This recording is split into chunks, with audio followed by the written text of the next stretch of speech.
What up everyone, it's your man Xman87 here, bringing you another Marvel Legends video, and what I have for you today is the Hasbro Pulse exclusive Haslab issue number 3, Marvel Legends Avengers 60th Anniversary Beyond Earth's Mightiest Giant Man review. Before we get into everything, if you could please leave a thumbs up, like, rating on the video, it'll help show your support for my channel and I greatly appreciate it. Now with that said, let's go! Alright, so if you've seen my unboxing video, you guys know I got hit with the QC bug, so I got the issue with the eyes and the fingers. So there are things that I love about the figure, there are things that I don't like about the figure. I mean, besides the issues, it's pretty much damn near perfect. Besides the awesome posability, the most play you'll get with this guy is with his head. Pause. And that's because he has a lot of interchangeable options to decorate for display and play. So let's go over that first. And what you want to do is just pop the head off this guy, and it's pretty easy. He has that weird peg right there. Alright, so first off, the head sculpt is freaking amazing, man. Everything screams Giant Man. They absolutely nailed his likeness. I love the way the mask came out. You see sculpted seams all around that and some texture there, so you really get a lot of details. The eyes, man, they just look so freaking good. You even get some textures there. It's just awesome skin texturing. It's really nice. Anyway, to change the face plates out, this is the first face, so this is the default expression, I guess. It's just his closed mouth. You gotta unmask him, so you see these little tabs right here at the bottom, right underneath his chin around there. You're just gonna pull that out, and once you have that pulled out, you pull the mask forward to you, and that way you can unmask him, and that looks pretty freaking cool but creepy at the same time. The face right here, you're just gonna pull that out, and then you see the eyes right there. And as I mentioned in the beginning of the video, I got 2 sets of the shifting eyes. I didn't get a set of straight eyes. I haven't seen anyone with a set of straight eyes, to be honest with you. So this is a major QC issue, man. So that sucks. But anyway, continuing with this, you're gonna pull the eyes out, and I'll show you the other set of eyes, which is the ones looking down. I'm gonna grab a different face plate, his angry expression right there. And then you're going to put on the mask, just push that down and tab the mask part underneath. And there goes the second expression right there. That looks really cool, like he's just looking down on you, angry, about to just stomp on your ass. That is awesome. But let me tell you, man, despite the QC issue, what they did with the eyes here is fantastic. This is some Hot Toys shit, using the clear plastic as the eyes. I know I've heard some of you say, man, they should have just painted the eyes. I understand, I get that. QC issues aside, you can't fault them for trying something new. I mean, it's always good when they do something new in the line. It always refreshes the line when they do something new. So, however, because of the QC issue getting the 2 same set of eyes, it got me thinking what they should have done with the eyes, if they were going to use the clear plastic route, they should have done the little rolling ball feature. I've seen Hot Toys do this before, where they have like the rolling eyeballs, and you could just set the expression yourself, you know, whether you want them to look down, up, side to side, straight. I think that would have been the much better route, and it would have avoided this QC issue. Here's the third expression, and it's his creepy smile. It's freaking Hank Pym for you, man, because he's freaking mental. Also, the antennas are swappable, so you could just pull that out. So you could do that, which also looks good, but I prefer the white. And you could shift the antennas too, so you could have it close up high or midway, or like in the box. They're like straight and low like that. How do you prefer your Giant Man antennas? I like them midway like that. It's fine with me. Now tier 1 is the last face. Unfortunately, we didn't get tier 2. It was not unlocked, as I wanted the scroll head more, but we get the zombie head. So the zombie has its own set of eyes, which has some very cloudy, foggy looking eyes. It's almost blurred out I don't know if you could get a good look at that. But you get the zombie faceplate there, and you could just put that on there. The same thing, put the helmet or mask over it. Tab that, and the zombie one also has its own antennas. So you just plug that in, and they look a little bit different because you can see they're like torn and chewed up and stuff. So I think it's supposed to look like this. This one is supposed to go lower. This one stays up like that, or however you want to display it. I'm not a fan of Marvel Zombies. I told you that, but I will say the head sculpt on this looks fantastic. I mean, look at that freaking hole in the nose. Damn. A lot of details on this. You can see like the tendon stretching out right there. Some warts. Dude's got like gingivitis and stuff. Like his teeth are just rotting. It's impressive, I will say. It's freaking impressive. Alright, now for the rest of the body. The dude is freaking jacked. I mean, he measures at about, I want to say like 8 inches across. So he's big, mass-wise. And he's just jacked with a lot of muscles. A lot of muscle definition sculpted on this guy. You can see a lot of the textures, the wrinkles and seams. Like you see the wrinkles right there around the bicep and the elbows. They did a really good job there. He is freaking jacked. The harness here is really cool. It's nicely texturized. Again, you got the sculpted seams here. It does shift, but that's to help with articulation when you're moving this guy around. I'll get to that later, but yeah, the butterfly joints, they look good. The proportions on this guy is just solid. It is freaking solid. And you can see the belt here. That looks really nice. That doesn't shift. It stays into place, which is nice. And the gloves right there look really nice. Again, more texturing, seams, all those details. It's raised as well. Damn, that looks really nice. But when we get to the hands here, man, oh boy.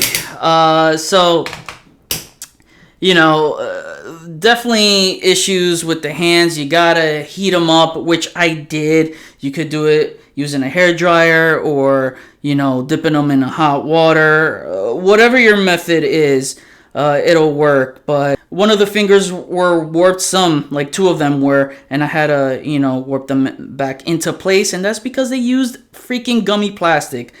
Gummy plastic on a Haslab is absolutely inexcusable and unforgivable. And this is the issue I had here, right here, the top left index finger.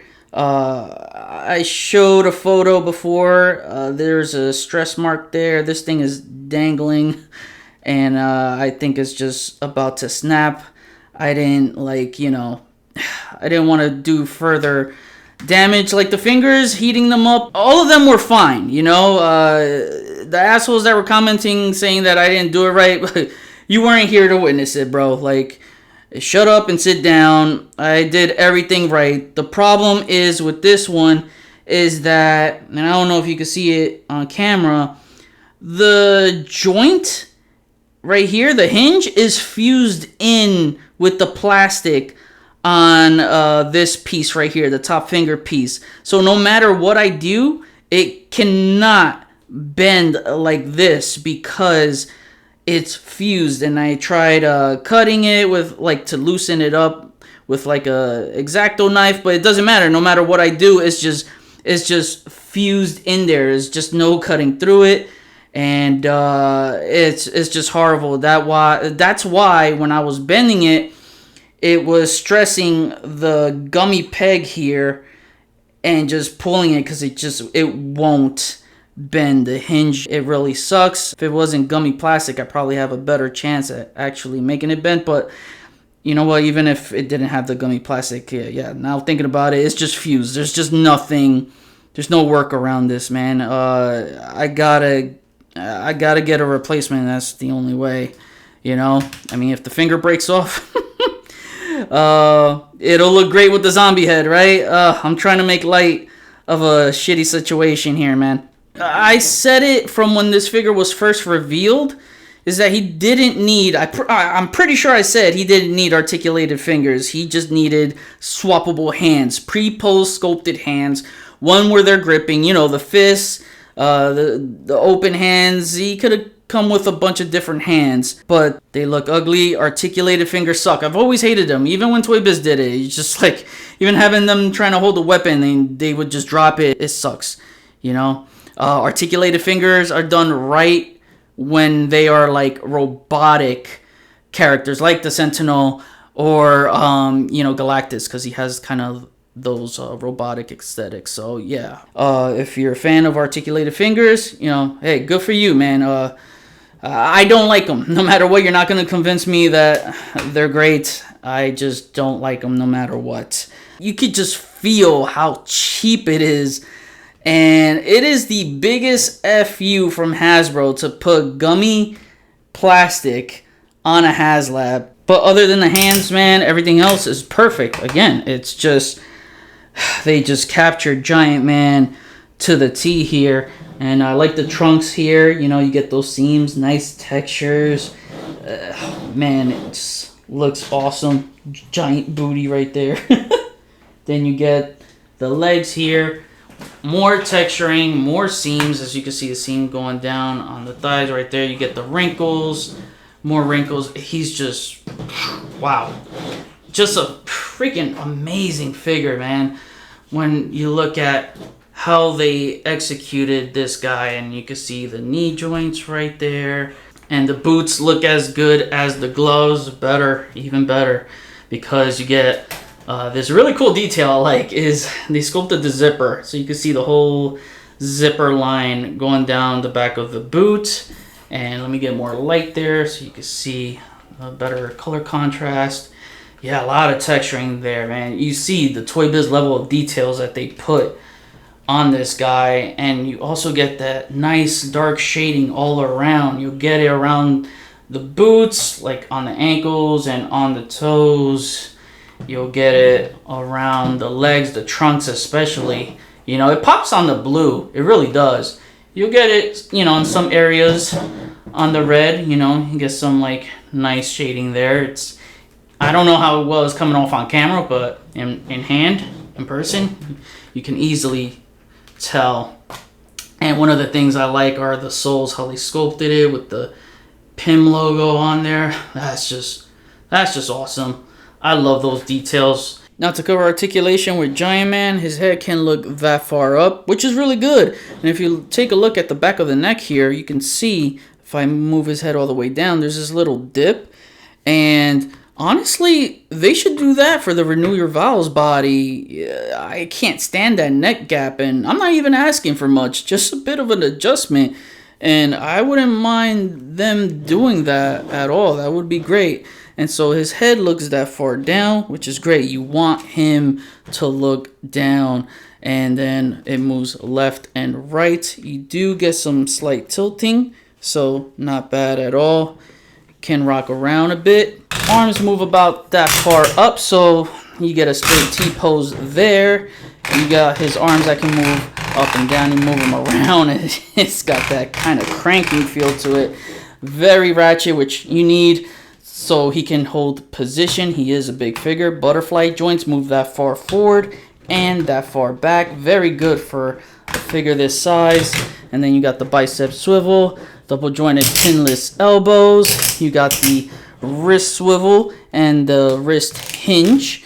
Moves back down more, but if you're going to curl up his wrist, you know, certain sections around the wrist, he can move it further up. Articulated fingers, I'm going to do this hand. Obviously, you know, I have an issue with the other hand. So he's got a thumb joint right there. You can move up and down. The thumb finger itself can move up and down on both sections right here. And it also swivels on each joint. The same goes for the rest of the fingers. You can bend them and you can swivel them, and they can make a full fist, so you can just curl up all the fingers, move this thumb down. I kind of like to align the thumb right there, because if you're making a fist, the thumb should cover this portion of the knuckles, which it doesn't fully get. Yeah, having his arms down to his side, you can see the balled up fist. It looks pretty gappy. And again, that's all joints curled in. That's as much as you're going to get to a closed up fist. This is why I prefer the swappable hands. Closed up fist, you won't see these funky gaps.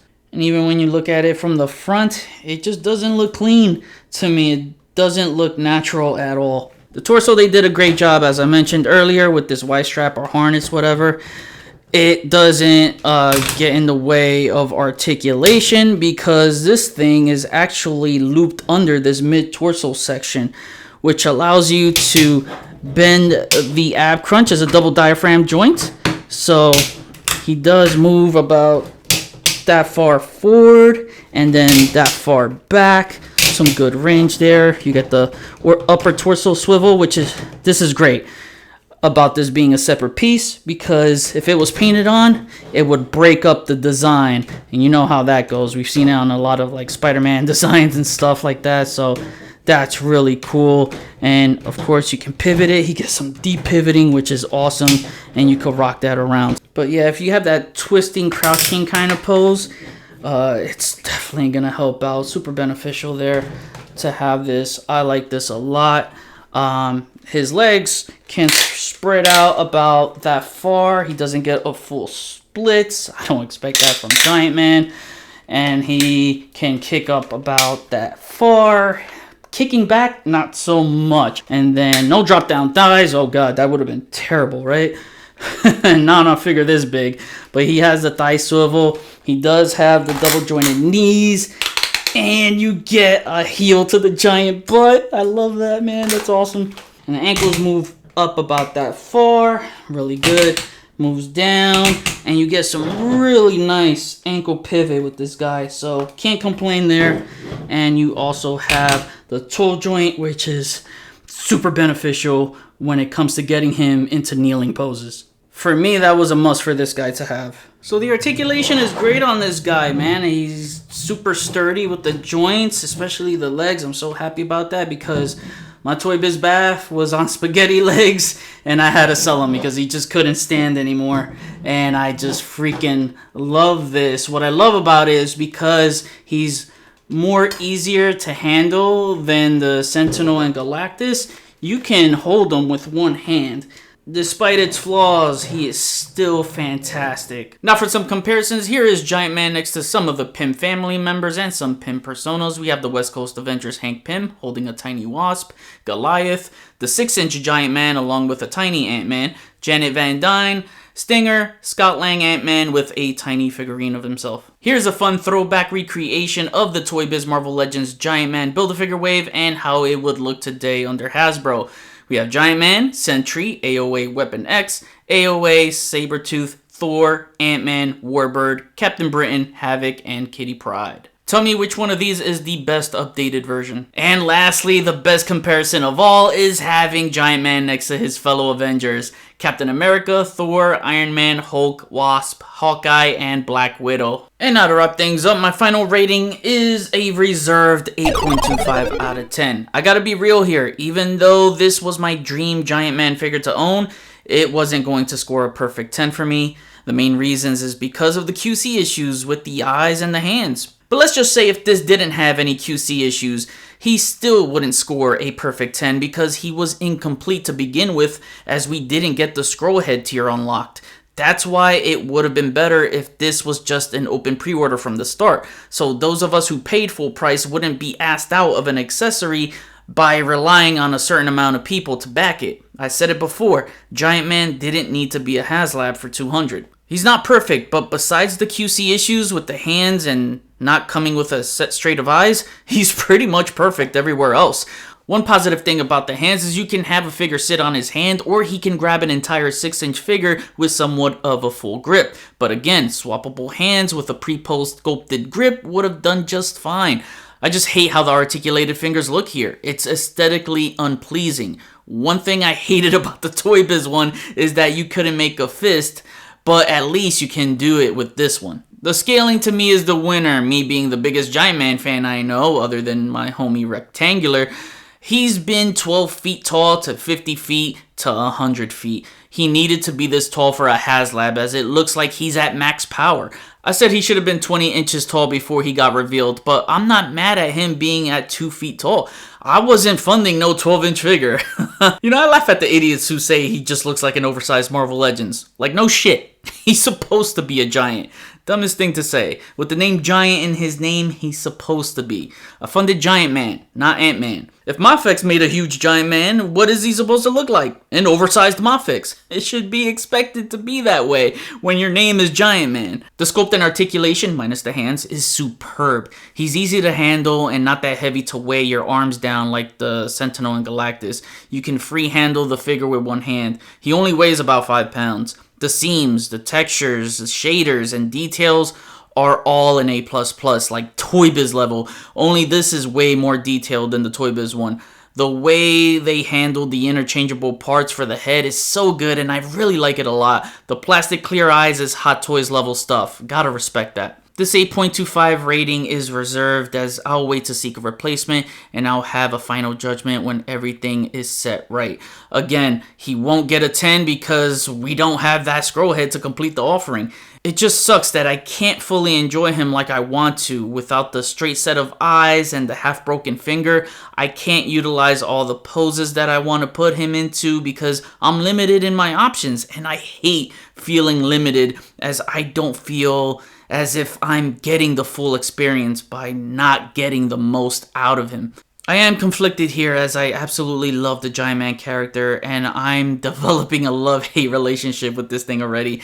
Gummy fingers on a Haslab is inexcusable and unforgivable. I don't trust the longevity on this, as I feel some fingers will break down the line, having weak durability. The love does outweigh any hate I have for it. I love everything else about it. I love the sheer presence of it. It's not perfect, but it's good enough to land somewhere on my top 10. No matter what, it's going to be the main attraction on everyone's Avengers display. Now I kick it back to you. What do you think of this Haslab Giant Man if you own it already? If you don't, are you risking to pay aftermarket value knowing the high risk of QC issues, or will you take the chances of a smaller version for open pre-order? Also, what should be the size for the next classic Giant Man figure they make? It's gonna happen. They did it for the Sentinel and they'll do it for this one too. It's inevitable. Comment below, let me know, we'll chat about it. Thanks for watching another Marvel Legends review. Please follow me on Instagram if you haven't already at xman87. Hit the notification bell so you always know when my latest videos are up. Share and subscribe if you're new. See you on the next review. Peace, peace.